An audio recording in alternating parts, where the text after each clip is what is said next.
Welcome, everyone, and thank you for joining us today for another Osteoporosis Canada Cook with OC webinar. Before we begin today, Osteoporosis Canada acknowledges the land that our offices, located in Toronto, are on, is the traditional territory of many nations, including the Mississaugas of the Credit, the Anishinaabe, the Chippewa, the Haudenosaunee, and the Wendat peoples, and is now home to many diverse First Nations, Inuit, and Métis. We also acknowledge that Toronto is covered by Treaty 13 with the Mississaugas of the Credit. My name is Tracie Napoli, Director of Fund Development and MARCOM at Osteoporosis Canada, and I will be your cooking demo host. This webinar will provide general information and is not intended as individualized health or nutrition advice. Please contact a health professional should you have questions. Now, we would love to hear from you, so please make sure to pop your question in the Q&A by clicking the Q&A icon at the bottom or in the chat, and we'll do our best to answer as many questions as we can during the webinar within the time available. Nutrition is a key component for strengthening and maintaining healthy bone and muscle, as well as in the prevention and management of osteoporosis. We are working to provide strategies, new ideas, and develop recipes to help you get the nutrients needed for good health. When planning and preparing meals, Osteoporosis Canada recommends getting the 5 recommended nutrients daily. You can see the 5 nutrients listed and how they work to keep your bones strong and healthy: calcium, vitamin D, protein, magnesium, and vitamin K. Oh, excuse me, pardon me. We also encourage you to use the Nutrient Calculator. It's a new tool. You can find it on the Osteoporosis Canada website, and you can track what you eat every day, and it will tell you how much of the nutrients you are getting. So let's talk baking and mental health, and why we want to help you have some fun in the kitchen. Some people are die-hard bakers. Some people want to bake, but they're just not sure where to get started. But you know what? It's fun in the kitchen. It can help you with stress release. Baking is a great creative outlet. It can boost your mood, stimulate the senses, and create and strengthen relationships, because I don't know about you, but people are pretty happy to see me when I show up with some savory or sweet treats when we bake. So now let's get started. Today we are baking a small batch of homemade biscuits. You can find the full nutrient breakdown on the recipe page on the website, which I will also post the link in the chat. But each biscuit has 75 milligrams of calcium, 4 grams of protein, 0.2 micrograms of vitamin D, 1 microgram of vitamin K, and 10 milligrams of magnesium. And it's now my pleasure to welcome our friend, Emily Richards, who is a professional home economist, freelance food writer, chef, and she's the author and co-author of 11 cookbooks. Emily also writes and develops recipes for print and online publications that include everyday cooking and healthy eating, and she can be found on TV, radio, and webcasts, just like this one. Please welcome Emily. Hey, Tracie. Hey, everybody. Hi. So I just have to say, I'm all out of breath because we were about to press record and a UPS driver showed up at my door and I had to run because they wouldn't leave the package. So anyways, sorry, felt a little rushed at the beginning, but we're going to be calm now because we're baking. And Somebody sent you a Valentine, perhaps, Tracie, and you I don't just didn't know, know. maybe I should check. Are there biscuits? Did you send me biscuits? That would be great. You better open it soon and Oh, find I out. know, right? That would be amazing. So we actually we have a couple of poll questions because we want to find out from all of you. So Roy's our web manager. Why don't you tell us where you are located? Where are you from? Where are you watching from today? You have a second to pop in your answer, and let's find out where everyone is today. I'm in Guelph, where the snow is falling. I'm in Etobicoke, where it stopped for now. So, all right. Do we have any answers, Roy? Let's see. Oh, It doesn't say anything. Well, sorry about that. Oh, let's view details. Hang on. Oh, I can see it on my screen. So Saskatoon, Winnipeg, Nova Scotia, Toronto, Barrie, Ajax, Georgina, Scarborough, Winnipeg, Prince Edward County. Oh my goodness, so many places. Vancouver, Richmond Hill, Prince Edward Island, snowy Toronto. Yes, I saw that. That was funny. Mississauga, Calgary, a few from Calgary, Schomberg. Oh my goodness, and Cambridge. So many places. Well, that's amazing. Thank you so much. So we have, oh, too fast. Sorry, Fairview, Alberta. Thank you, Elaine. She just typed that in the chat. You went too fast. I'm still rushing for the UPS person. So slow down, you slow down. Now, the second one is this. So normally we do cooking demos, but we want to know, which do you prefer? Do you prefer baking, cooking, both, neither? I just want to be invited over to eat. Pick whichever one applies, and and we'll see. Because this is really, it's supposed to be no stress, and we want to have some fun, but also it's delicious and a really neat way to have, things on hand. All right, let's see. Okay. Roy just said some people, he's giving enough time. We don't want to rush anyone. Yes, you don't want to. We're talking about relaxing, Tracie. I So know, and I'm like, sorry. Oh my goodness. it's okay. I'm totally chill. I had a coffee. I had a biscuit. I'm good. You're good. I think we all wish we were having a coffee and a biscuit. Okay, Roy, let's see what we have. Oh, look at both. There we go. And we have only 2 people who said they want to be invited over to eat. There you go. That is okay. I have friends who just want to be invited. They don't want to cook, they don't want to bake. So that's great. All right, so this is a really great recipe. It's a simple recipe, but also a lot of times we get feedback because we do our surveys at the end. So we're really, please do the surveys because we do read them and we do pay attention. But people say it's just me, or it's just me and another person in the house. And if I'm gonna cook or if I'm gonna bake, like it's a lot, there's only 12.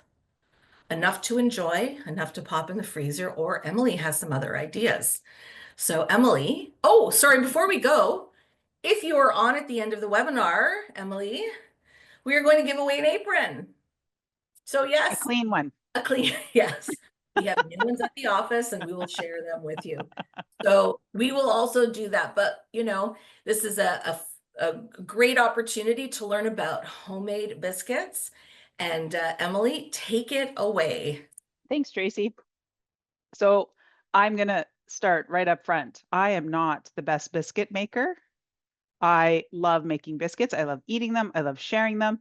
And Tracie, Roy, and I were talking earlier, and we were talking about biscuits, scones. So this should be we'll make this kind of a poll question, but we'll just, you put your answers in the chat and biscuits, scones, what say you? And we'll get the ball rolling there. Perhaps we have some guests that are on that are of UK descent and might want to stand forth with their scones. So we're doing biscuits, and I think no matter what you call them, any version of them, they're delicious, sweet or savory. So we're going to this is a basic recipe that can actually go either way, sweet or savory. And I have a little kind of a little tip for you to kind of do both in one. So we're going to start off with the flour. It's not a lot of ingredients. Most of these ingredients are staple ingredients that you may have on hand. And we'll talk about substitutions because I know that's always a big one. Because sometimes these simple recipes, you think, oh, it's simple, but I want to change it up. And you can. That's the great part about this. So we're going to start off with flour. I'm going to start off with all-purpose flour. So right away, the questions will come, can I use different flours? Can I use gluten-free and all these types of things? So let's talk about it. I'm going to measure my flour. So for those of you that took HOMEC, you had the opportunity to take HOMEC. Congratulations, you probably learned how to measure flour. And this is the way in North America, typically, we measure flour. So if you are looking up recipes in a cookbook or online, sometimes there is a section that says how they measured the flour. So this is not a scoop and sweep. So scoop is when I put this in and kind of tap it down and sweep. This is this kind of scoop and sweep, okay? So I'm actually filling, kind of overfilling. This is a 1 cup measure and leveling it off and putting it into the bowl. So I need 2.5 cups. Now, what you'll see more often now as well is weights. So if you have a scale, a lot of people like using scales because it is a little bit more accurate, but still traditionally a lot more people have these kind of resting measuring cups. So that's what I'm using. We're using 2.5 cups of flour. If you wanted to use some whole wheat flour, a half and half mixture would be great. So you could use 1.25 cups of each type. You can use gluten-free flour as well. You can't work the dough quite as much because I find that it gets a little bit crumbly. So, but I've used the cup for cup. So it's the gluten-free flour that has xanthan gum in it. It has usually a blend of different flours in it as well. And I find the texture is really nice. So that kind of covers all whole wheat biscuits. I have made them. They're not my favorite. But I do like the half and half. I will, however, add a few tablespoons of either ground flax or wheat bran to it and just kind of bump up the fiber that way as well, which is really nice. Even wheat germ is nice because you also get that little bit of protein in there. All right, so there's our first part. That was a long way to measure 2.5 cups of flour, I know. But we're also going to add 2 tablespoons of granulated sugar. So the sugar is in there. It does add a hint of sweetness. So again, for sweet or savory, it's okay. But more importantly, it adds this really nice golden brown color. It helps caramelize everything in the oven. So if you right away know that, I just want this to be savory, I don't want that hint of sweetness, you can leave the sugar out. But I add that little bit because I do like how it browns the biscuits really nicely, a little bit more evenly than without. Okay. Now, leavening. This is where we're going to get that height in combination with the fat that we're using, which is butter. So I'm going to add a tablespoon of baking powder. So one of the things that can go wrong is that your biscuits might not rise. And if your baking powder's been around for a little too long, that could be part of the problem. So I like to always have fresh baking powder. And when I say fresh baking powder, it's because I use it frequently. So if you are not a big baker and you don't bake that often, you can always check. I was flipping the lid because sometimes it's on the lid, but that's yeast typically. This one's on the bottom. So you can check the best before date and make sure that it's still good to use. And if you don't bake a lot, don't buy these large containers of baking powder. They do have small ones, but you can also buy it in health food stores or bulk stores and just get a little bit and then just use it up so that it's not sitting around and then you're wondering, is it good, is it not good, and so that you have these beautiful biscuits. So our baking powder goes in and some salt. So again, this is a question that comes up, but they're sweet, why would I want salt in them? The salt really helps kind of produce all the flavor and it comes together. And if you're adding additional ingredients, it really helps to bring out the flavor a little bit. Now I'm adding a half a teaspoon. I'm using kosher salt. If you're using regular table salt, which is a little bit finer, you might want to use just a smidge less.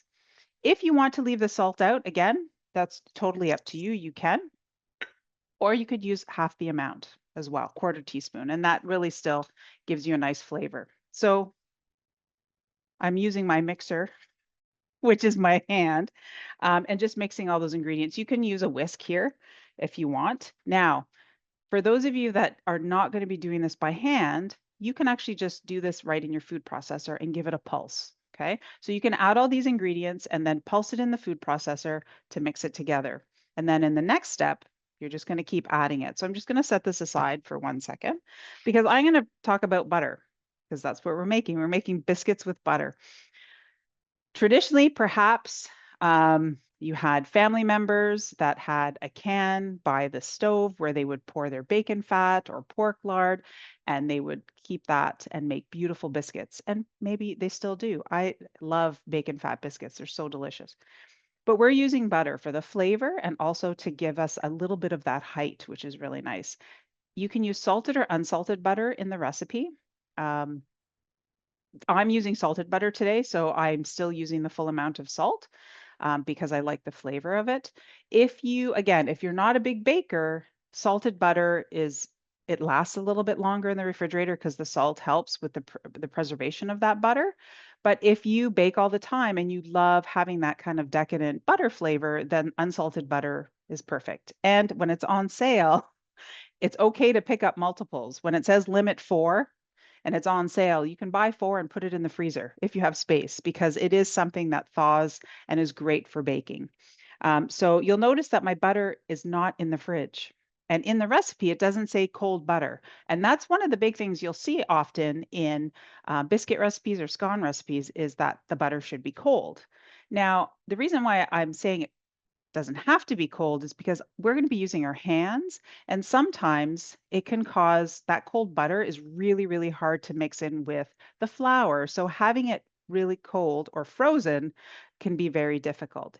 If your butter's cold enough, you can always use a cheese grater and grate the butter, but I have seen incidences where that has gone wrong. So you can just put your thinking cap on that and how that's gone. But if you feel comfortable using a grater, you can do that for sure.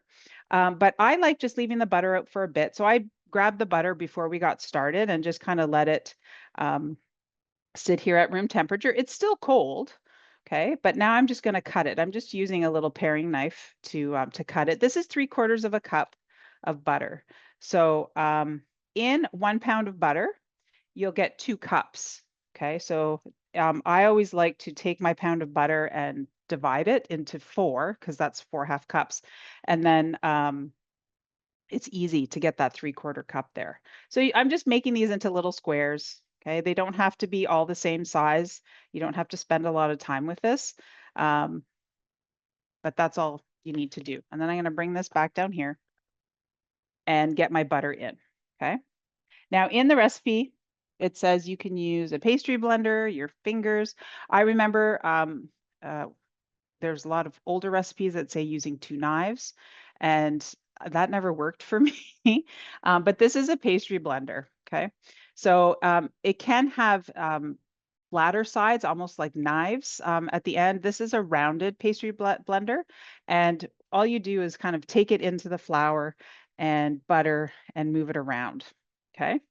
So this is kind of your time. You have some good music on. Maybe you're, watching something, and you have that on if you have a television in the kitchen, and you're just kind of breaking up the butter.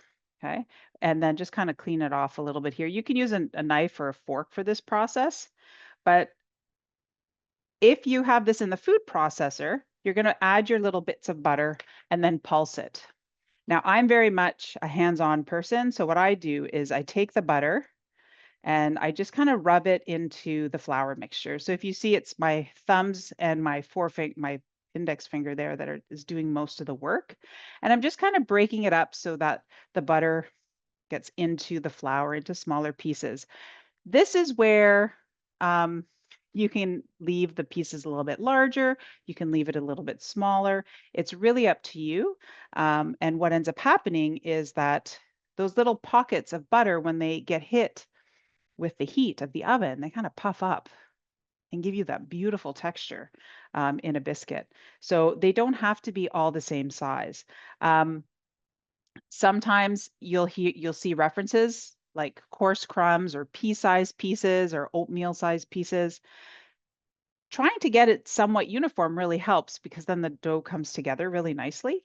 But it's okay if they're not. I don't want you to kind of struggle to make sure everything is the same. If there's a few larger pieces, that's okay. So as I'm doing this, I really should be, focused on what we're doing here, but I'm thinking about who's going to shovel all that snow later. So your mind might wander a little bit, but that's what's great about baking. I think that if you don't always need company. It's something that you can do on your own, but you can kind of think about things and, obviously try to focus on the recipe too, especially if it's something a little bit more labor intensive. But it is something that you can kind of just relax with. And especially I find when it's dough, or, when my hands are involved, that really helps. So that was a lot of information I just kind of sent out your way. So Tracie, are there any questions about what we're doing up to this point? Well, let me check. I did actually just put in the chat. Why do you like to bake? Tell us. Happy to share that. Somebody just shared that her husband bakes biscuits and they're actually having them with soup today. So how delicious is that? So That's that's really perfect. good. Now, there was a question about baking powder versus baking soda. Have you ever gotten those two mixed up? I know I have. I have. Um, and baking soda does do a pretty good job of some things. It does give a little bit of lift, not as much as you'd like for a biscuit. Um, so there is baking soda in baking powder, so it kind of does a little bit of both. Um, but what I should say about baking soda is that we're using milk today in our biscuits. But if you used something that had a little bit more acidity, like sour cream or yogurt, you could actually add a little bit of baking soda to this mixture to help give you that rise. You see it often with acidic ingredients, and the baking soda is there. I have had the mistake of salt and sugar too. Has anyone done that? Because that can be kind of messy, um, and salty, not sweet. So what I have here is a kind of a nice mixture. You see there's some like bigger pieces in there, there's smaller pieces in there. So I'm going to give you your first make ahead. Okay. I did this, went on a girls' weekend. It was actually coronation weekend. Do you remember doing that when King Charles became the king? So we were away and we were going to have tea because everyone wanted to wake up to see the coronation. And so I was like, I'm not getting up to make biscuits. This is crazy. So I actually made this up to this point, okay? And I tucked this in the fridge so that in the morning when all I had to do was add my milk and shape the biscuits and bake them. And it was fabulous. So what that does is that makes the butter cold again, okay? So that it really will help with those layers. So that's your first make ahead, which is really great. Any other questions, Tracie? Yes. And actually two good ones. And lots of people are sharing. They love how creative they can be, stress release, and also the smell. When you walk in and you smell Yes, deliciousness, doesn't it just make your heart happy? it So does, totally. that's so amazing. So the question actually was one couple of really good questions. They're asking about sifting. So sometimes the recipe will be like, you must sift your flour. When don't you have to sift the flour? And then I'll give you the second one and you can just keep going. Emily, you're so good at this. Okay. What about a stand mixer? Could you use a stand mixer? We've talked about using your hands, the cutter, and the food processor. So what do you think? So stand mixers, if you have a smaller one, the butter I don't think would break up quite as evenly.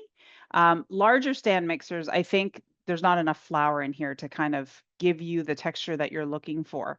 And I feel like the dough could get overworked. I haven't done biscuits personally in a mixer unless it was a really huge batch.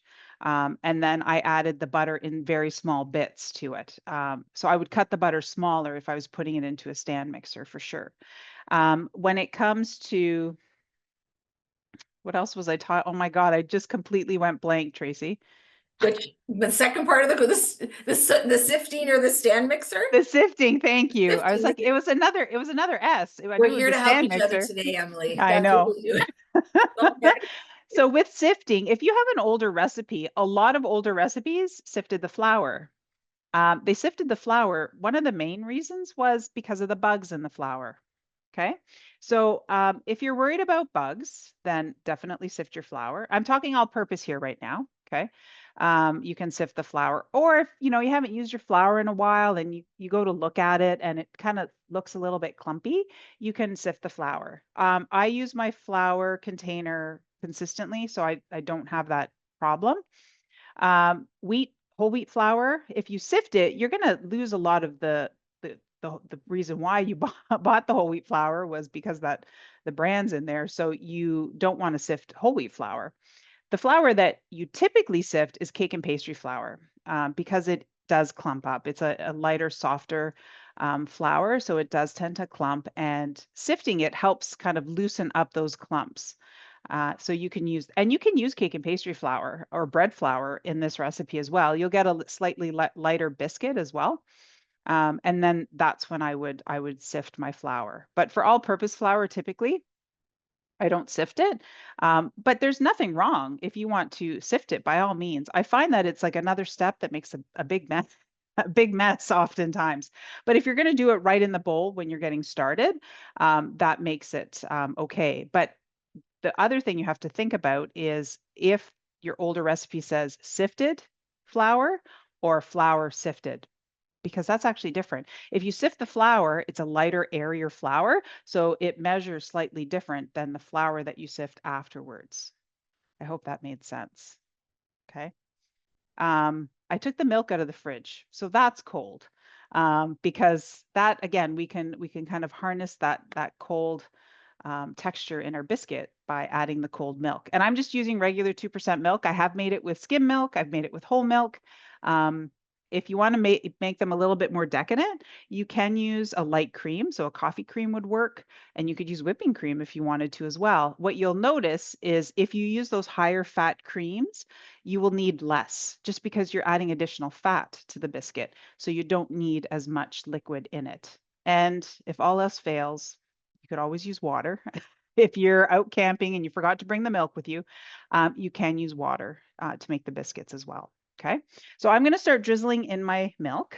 Okay, and it says 1 cup approximately because all flours are different. The amount of work you did with the butter will also be different. So if your pieces are a little bit smaller versus larger. So I'm just drizzling a little bit. I have my fork in my hand here, and I'm just drizzling, trying to make sure where I see those kind of dry pockets of the flour, and adding the milk in those little pockets. Okay. There we go. And I'm going to start holding back a little bit because I want to take a look at this now. Okay. And just kind of fold.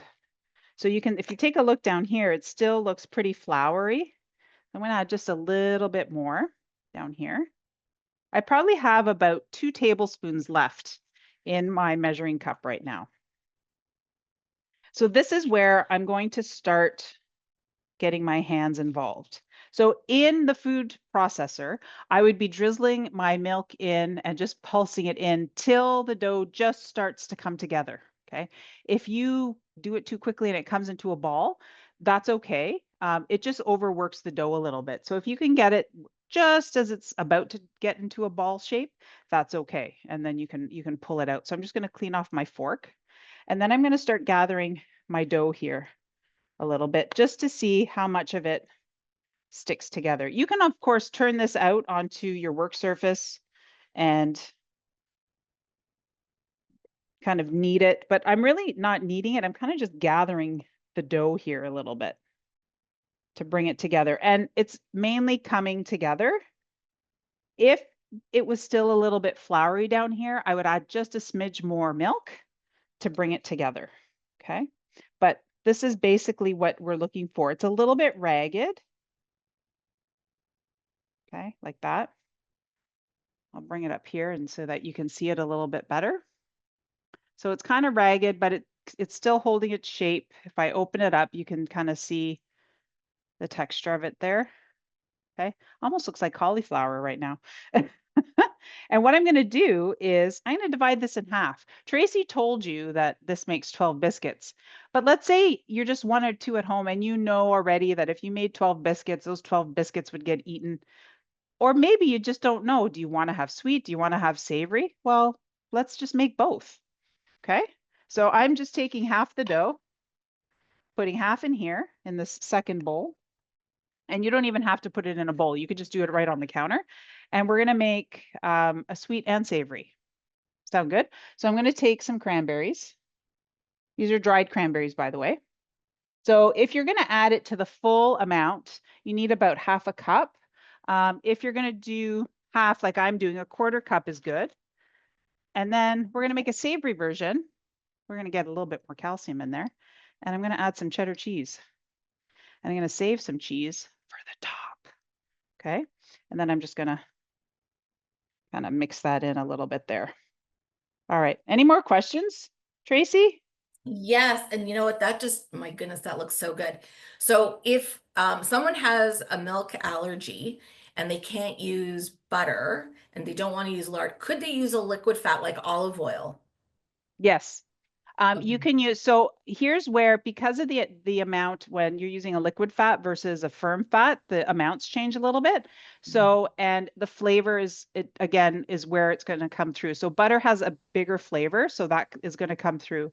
Look for a neutral oil if you don't want that flavor of olive to come through. So that would work. And I would start with about a third cup of oil, possibly going to a half a cup of oil to get the biscuit together. The other thing you can do is use a plant-based butter, and that works really well. The firm style, it works great in biscuits, and it will give you that lift as well. And any non-dairy beverage would work in place of the That was milk the as second well. question. Because you Yeah, said, when you said water, I thought, oh, okay, because we had some questions yeah, about being able to use. So again, so we say this in every cooking demo.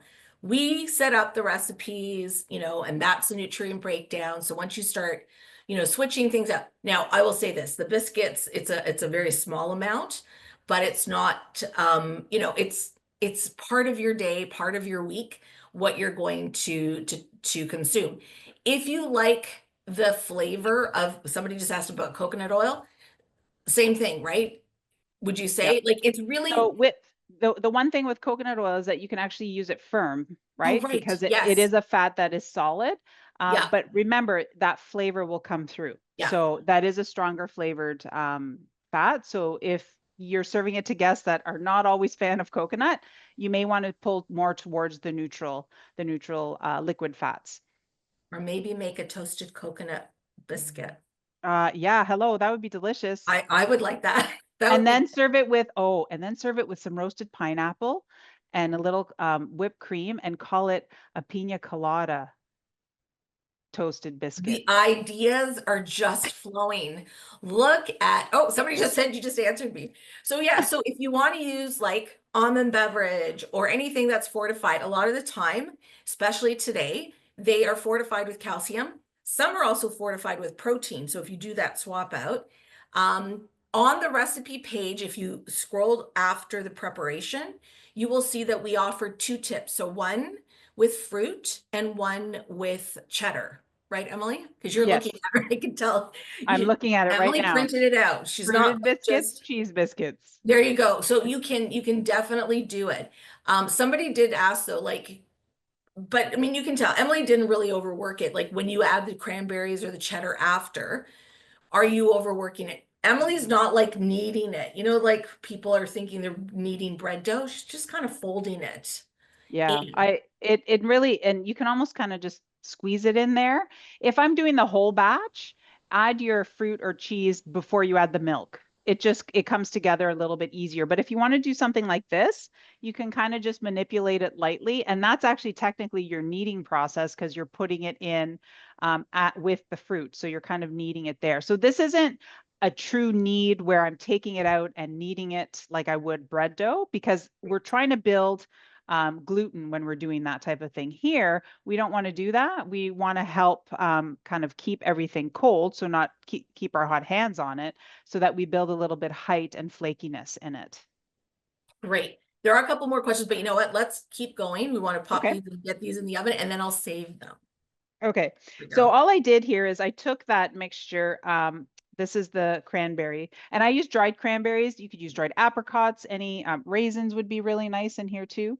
And I'm using dried fruit because it's just a little bit easier to work with. As soon as you introduce wet, so chopped strawberries or anything like that, the mixture gets a little bit heavier, and it works. You just have to work a little bit quicker. So I thought for our first time out, dried would be the way to go.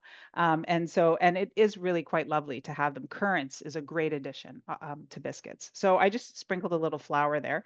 And what I'm doing here, so oftentimes if you go to a bake shop, you see those beautiful biscuits that have that height that are gorgeous. This is what typically they do. So think it's called lamination, where if you think of croissants that have those beautiful rolls and the butter puffs up and you get all those layers. That's essentially what you can do with the biscuits to have that puff. So kind of just pat it out and then fold it into thirds, so like an envelope here, okay? And then turn it, and then you can do it another time. So every time I do this, I'm building a layer, okay? So there's another third like that. And I find like doing it twice is enough, but you could do it another time, a third time if you'd like, okay? And then this is where you can start padding it out to your height. I think 1 inch is great. If you want them bigger and taller, you can leave this a little bit smaller to cut it, okay? And typically biscuits are round, right? So if you cut them out in round shapes, or I have a lovely heart since it's Valentine's Day tomorrow, and cut them out, you end up with this excess around it. So in order to not overwork it, because I'd have that excess and bring it together, it's just a little bit easier to kind of cut it into squares. And I love a square biscuit, okay? And I'm gonna hold this up. I don't know if you guys will be able to see this, but see the layers in there? Wait, I'm going the wrong way. Woo, there we go. See how the layers I built in there? So that's what's gonna kind of give us our puff. So if you want bigger biscuits, you don't have to make 12, you can make 8.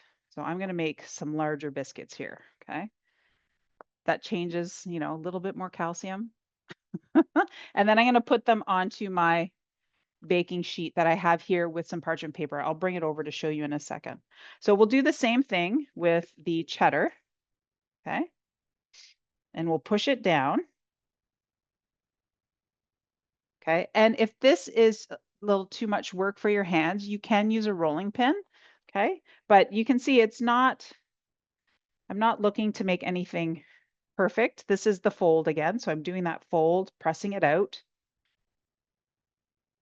and folding it again. Now, if some of you are wondering, well, you know what, Emily, I don't want a square biscuit, and I don't want round, can I have a wedge? Of course you can. You can do whatever you like. So if you want to do that, just make it into a circle. I'm just trying to get to my 1 inch thickness here. Okay. And by the way, this is your second make ahead. You can make these in your shapes. Okay. And I'll cut this in 4 as well. So I have 4. They're not even, but I'll take the bigger ones and everyone else can have the little ones.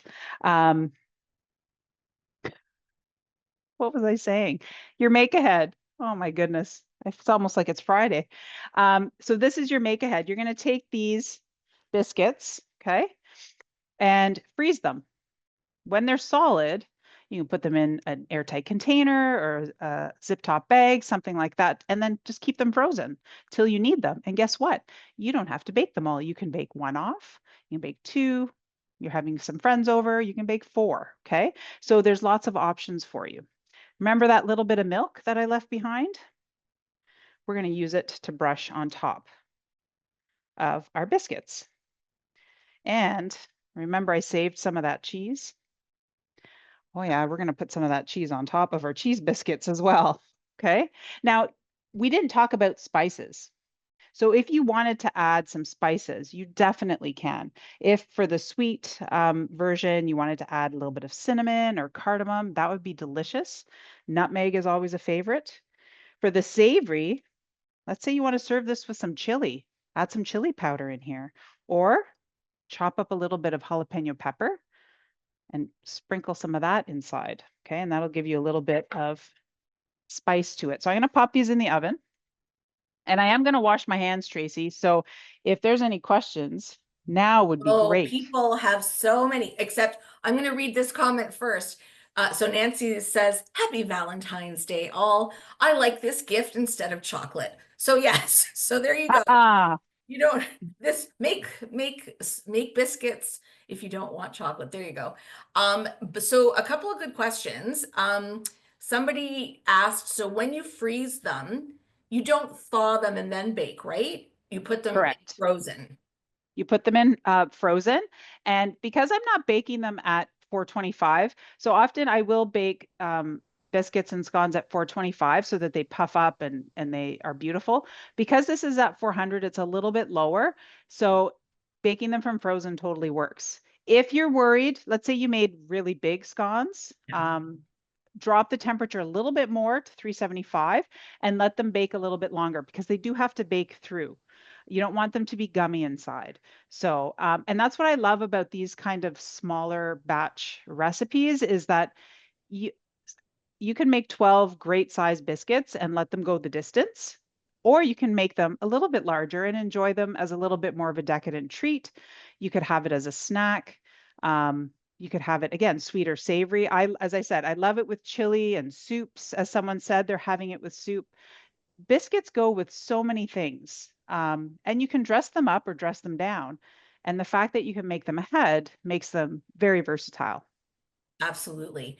And just to, somebody did also ask if we're recording this. We do. I know some people like will want to watch this again, and because they want to make the recipe, and you can listen to all of Emily's tips. So don't worry, you will get the replay. Somebody did ask, Anna did say, she goes, she finds when she freezes dough that it's never as good as fresh. There's like maybe a bit of a flavor to it. I think it depends how you freeze it and how long you freeze it. As someone who Yes. left things in the freezer for quite a while, no, you cannot do so indefinitely. Then you're So like, why does it taste like that? one of the goals of freezing is obviously to use it later.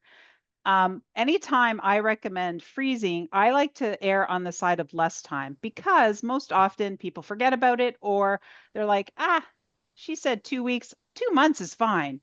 But really, the goal is to have that frozen product come out like you're having it fresh. So if you see something that says freeze for 1 week and you think, well, that I need it for 2 weeks, you can totally freeze it for 2 weeks. Just know that that person probably tested it and felt that the best flavor and texture was after a week, similar to fresh baked. Okay. So I would, for these, if I'm just freezing the biscuits from the dough, just till they're solid. So that if you have, a chest freezer, it'll probably only take a couple of hours. Take them out and then get them into a sealed container or something that will kind of take the aroma away because we do have other things in the freezer and they do share tastes and smells so that when you bake it, it will kind of be apparent. Also think about if you're adding cheese, if your cheese is in the cheese drawer with your blue cheese and other things, they kind of mix around in there and get some different flavors as well. So that could be another way that the flavor changes a little bit. Checking your other ingredients, like your pantry staples, and making sure that they aren't rancid, right? You might find a piece of butter in the back of the fridge. Who knows how long it's been there? If it has kind of that deeper yellow crust on the outside, it's probably been in there for a little longer than you think, and it will definitely have absorbed all the flavors from the refrigerator. It's just natural. It does that. And that's why that crust is kind of formed on it as well, because it's been exposed. So taste the butter or smell it. And if you know that, it smells like garlic, you might not want to put it in your cranberry biscuits. Um, think about, the work surface, make sure your knives are clean, all those types of things that I think sometimes we just take for granted, not realizing that they can transfer flavors, as well as aromas, because you can smell it. I have had batches of biscuits that are sweet that smell like garlic because the baking sheet had roasted vegetables on it and it just didn't get all the, vegetable off, that type of thing. So when I do the dishes, it's fine. Sorry, I was on mute there. You can hear me laughing. Oh my gosh. So we have actually we're getting quite a lot of questions. Some we've already answered. So like I said, this is all being recorded. You will find the answer when you watch the replay. Because somebody did ask about using other spices. This is a good base dough.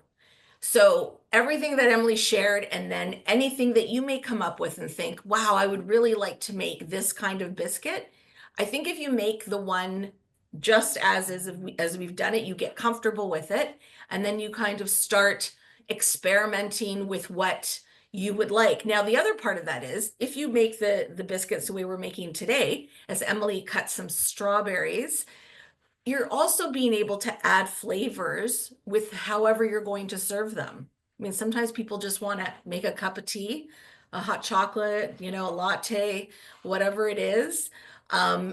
And that's fine, and just eat them on their own. But sometimes you want to zhuzh them up a little and have something with them. So Emily, you're going to plate some here. I'm going I to am. stop talking and let you plate them. So I just sliced up some strawberries because who doesn't love strawberry shortcake? I know it's not the season. I know.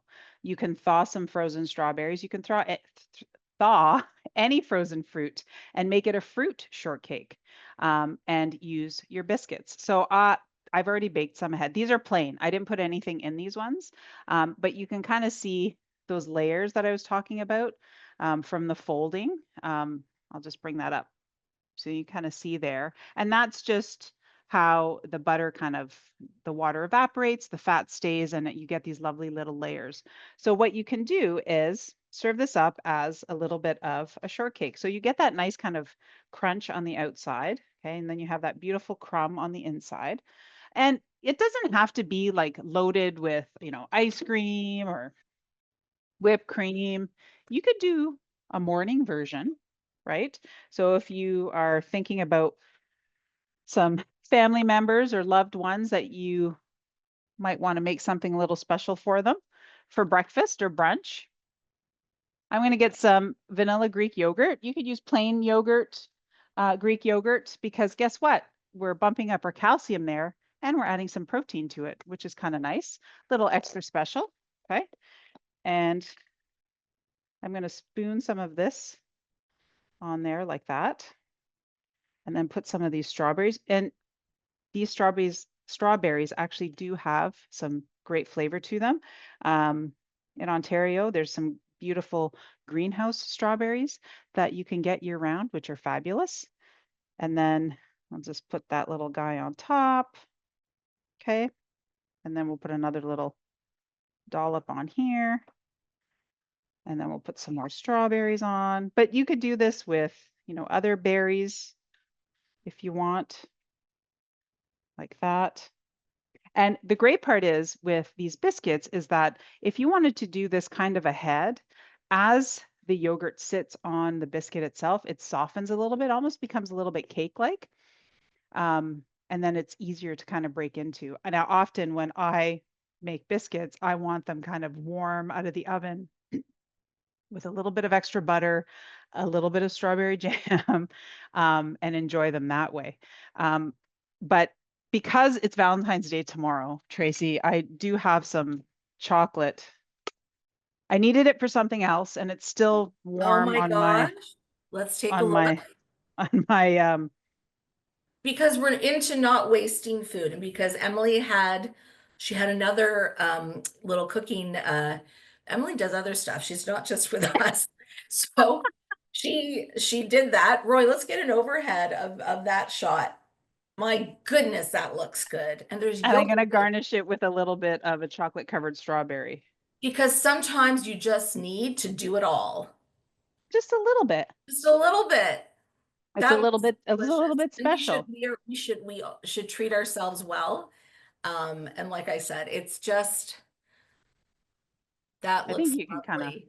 Because we don't want to waste stuff. So if you have it, you might as well use it. for sure. Dorothy's like, this is making me hungry. Yes, Dorothy, we agree. Those of us who are not with Emily, this the is great making us the hungry. great part about the biscuits is that if you think about it, oh, that one, see, it fell over. I went too high. I was going for Oh height. my. Um, the great thing about biscuits is that they can happen for breakfast, they can happen for lunch, brunch, add them to dinner. And guess what? You can have them as dessert as well. So they really do have kind of the long haul over the course of the day, which is really special. There's not a lot of recipes that can do that, and biscuits definitely can. And you can make them for special occasions. So it doesn't have to be like, oh, it's just a plain old biscuit. It's not. It's actually something that you've put your heart and soul in. Tracie talked about baking and mental health. This is something that you can do with a friend, a family member, on your own and share, which is really Yeah. nice. And I think that, on a cold winter day, taking a little bit of time to, for yourself, because then you can enjoy one and then share it with other people. If they And were if you're, closer, I would just yes, hand it over to Tracie thank like you, this. Emily. I'm taking it virtually right here. Well, and I'll tell you, I know a lot of, people, they prefer one or over the other because baking is a little bit more precise. than Yep. cooking can be. So find a friend who likes to bake and make friends so they bake you stuff, or you be that friend. And somebody's actually right now baking along with you, Emily. They've Oh, fabulous. yes. So they're just in there right now. But so if you are in Ontario today, we're in Ontario, we have tons of snow. I'm not talking 5 inches. We have a couple of feet of snow. So, like when you're looking around, either A, what to do, or wow, I didn't make it to the grocery store. This is such a simple recipe that you could do it. If you had a couple of eggs, you could have an egg sandwich or eggs and biscuits or, Yes. whatever you find at home because, we don't want people to get caught. This is pantry staple food right here. Yes, it is. Yeah. And the third make ahead is they're baked, cool them, throw them in the freezer. And when you Yep. pull them out, you can let them just at room temperature, come to room temperature. You can warm them back up in the oven if you want a little bit. And you will capture that kind of fresh out of the oven feel by freezing them right away. Yes. And when I say freeze right away, do let them cool first because you don't want them to steam because then they get kind of soft and you miss out on a lot of that flakiness that we worked so hard to get. Well, we didn't really work that hard. I'm just going to check. So this is Let's see. I want to see the at ones because I think at it's only 12. 12 minutes that they go in, right, Emily? Yeah, this is 12 minutes. Let's see, Roy, let's do an overhead. Oh my gosh, look how much they puffed. They look yummy. And they're very hot. I'm going to put them down. Yes, let's be safe in the kitchen. There's always, I burn myself all the time. Oh my gosh. So because I made them a little bit larger, you can kind of see that as they puff up, the tops get that nice little golden. But here's where you know that they're done. By flipping it over, you can see that beautiful golden brown crust, and you can see all these gorgeous layers. The cheese ones you'll see because of the fat from the cheese giving you more. This is really hot, but I'll hold it up so you can kind of see those layers a little bit better. Okay. And that's just from us folding it. We just took that little bit of time to fold them three. So 1, 2, 3, 4, 5, 6, right? And you get this beautiful height. And who wouldn't want one of these kind of fresh out of the oven? And you can time it so that you have dinner almost ready. The dough can be in the refrigerator. Okay. So you can make them in the morning, leave them in the fridge, and then about 15 minutes before dinner's ready, pop these in the oven, warm them up because you do need a few extra minutes when they're coming out of the fridge cold or from the freezer. And you have fresh baked biscuits to go with whatever you're eating. Well, Emily, you must do the taste test, do the sacrifice for us. It's, I've it's already been nice that you snacking on held, one I over. know, you held the hot biscuits. We actually have more than one person who's baking right now, baking the biscuits. And I was just told that in Thunder Bay, they have no snow. It's just really cold in Ontario. So maybe it's all in Toronto and Guelph. We have Yeah, crazy. we took it all. I know we took it all. We took the hit for you guys. Um, so I just want to say thank you, Emily. This is, it's fun. Sometimes we just, need a break and, the sharing some ways that sometimes you can de-stress in the kitchen because we do talk a lot about how, you need to get your nutrients and it's really important. Nutrition is so important for good health, good bone health. But it can't be stressful because we have to do it every single day.